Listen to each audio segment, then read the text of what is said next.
اکثر لوگ اپنے بزرگوں سے یہ کہتے ہیں کہ فلاں گناہ نہیں چھوٹ پا رہا. ہر آدمی یہ کہتا وہ ملتا ہے.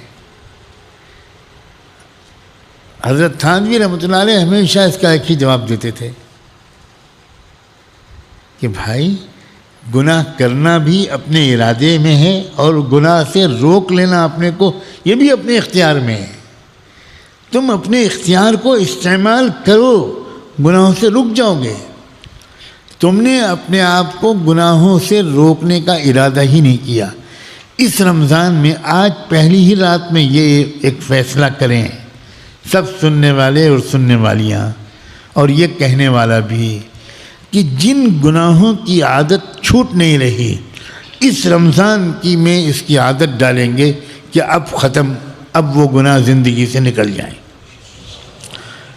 کسی میں غصہ ہے، کسی میں بخل ہے، کسی میں بد نظری ہے، کسی میں کوئی اور اخلاقی خرابی ہے، کوئی کسی عادت میں پھنسا ہوا ہے. پورا رمضان اگر اس گناہ سے رکنے میں گزر جائے گا تو تجربہ بتاتا ہے لاکھوں کروڑوں لوگوں کا کہ رمضان کے بعد بھی پھر اس گناہ سے پیچھا چھوٹ جائے گا. اور اگر رمضان میں بھی وہ گناہ ہوتا رہا تو پھر رمضان کے بعد کے چھوٹنا بہت مشکل ہو جائے گا. اس لیے جو لوگ پریشان ہیں، بہت سے نوجوان کچھ گناہوں میں بیچارے پھنسے ہوتے ہیں.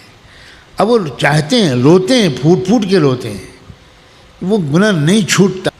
یہ وقت ہے آج پہلی رات میں یاد دلانے کا. ایک بات آج ابھی تک ان سب سے بچا لے گا یہ قرآن تم کو، وَهُدًى وَرَحْمَةٌ لِّلْمُؤْمِنِينَ.